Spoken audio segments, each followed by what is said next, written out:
ഈ പറഞ്ഞ പോലെ ഒരു പ്രൊഡ്യൂസർ എന്ന നിലയിൽ ഇപ്പം അതിന്റെ പടത്തിൽ ചെയ്യുന്ന സമയത്ത് പ്രേക്ഷകരുടെ റിയാക്ഷൻസ് ഒക്കെ കാണുമ്പോൾ ഓബിയസ്ലി ഫ്ലോപ്പാണ് അല്ലെങ്കിൽ വിചാരിച്ച കളക്ഷൻ കിട്ടിയില്ല ചെയ്യുമ്പോൾ ഉണ്ടാകുന്ന ഒരു ബുദ്ധിമുട്ടുണ്ട്.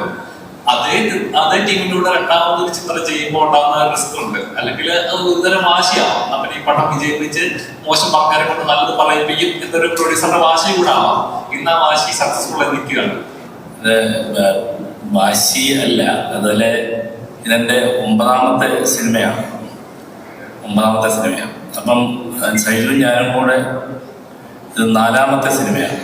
മെഹൂം മൂസയിലെ ആണ് ഞാൻ സൈജുവിനെ പരിചയപ്പെടുന്നത്, യഥാർത്ഥത്തിൽ നേരിട്ട് കാണുന്നതും സംസാരിക്കുന്നതും. അത് കഴിഞ്ഞ് ഞങ്ങൾ പാപ്പച്ചനോട് കല്യാണം ചെയ്തു, ഭരതനാട്യം ചെയ്തു, മോഹിനിയാട്ടം ചെയ്തു.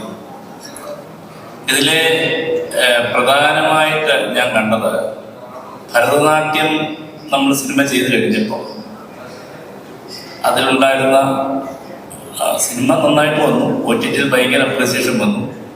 പക്ഷേ കൃഷ്ണദാസ് മുരളി എന്ന് പറയുന്ന ഒരു വ്യക്തി, അദ്ദേഹം എഞ്ചിനീയറിംഗ് കോളേജിലെ അധ്യാപകനായിരുന്നു. എഞ്ചിനീയറിംഗ് കോളേജിലെ അധ്യാപനം കളഞ്ഞിട്ട് ഇവിടെ വന്ന് സിനിമയായിട്ട് നടക്കുമ്പോൾ ഞാനും ഈ സിനിമ ആഗ്രഹിച്ച് നടന്നിട്ടുള്ള ഒരു വ്യക്തിയാണ്.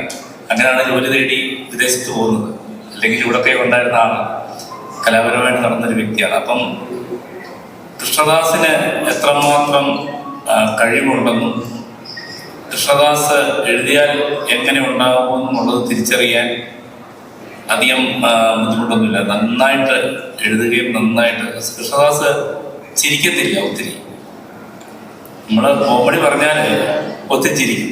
ഇപ്പം ഞാൻ എന്തെങ്കിലും കൃഷ്ണദാസിനെ വിളിച്ച് ഒരു കോമഡി ഒരു സാധനം പറഞ്ഞാൽ നമുക്ക് ഇങ്ങനെ ആണെങ്കിൽ കൂടെ എന്ന് പറഞ്ഞാൽ കൃഷ്ണദാസിന് ഒരു ഡയലോഗുണ്ട്, ആ ചേട്ടാ ആ, ഇത് മാത്രമേ പറയത്തുള്ളൂ.